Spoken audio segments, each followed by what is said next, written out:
Hello दोस्तों, आप लोग कैसे हैं? बढ़िया हैं। उम्मीद है कि आप लोग बहुत बढ़िया होंगे, बहुत मस्त होंगे। और मैं गाना सुनाने जा रहा हूं, आप लोग को अच्छा लगेगा ज़रूर लाइक करिएगा, कमेंट करिएगा, बताइएगा कैसा गाना है। ये निरहू का गाना है, वही गाने जा रहा हूँ। देखो तानी मीठी मीठी मुस्की तू मारो तारा, टुकु टुकु ऐसे काहे निहारो तारा, तो काथी जले तोरा मन में सवरिया हो।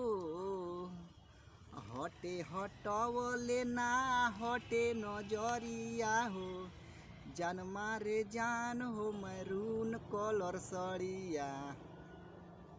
मन करे कसलिही भरे कवरिया हो, जान मारे जान हो मैरून कलर सरिया।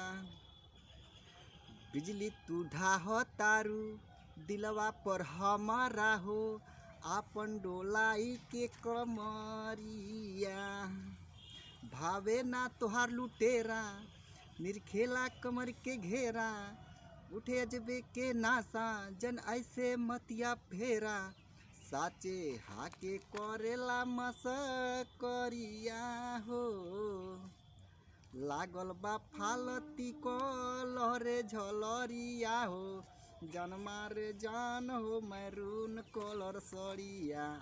मन करे कसलिही भरे कबरिया हो, जान मारे जान हो मैरून कलर सड़िया।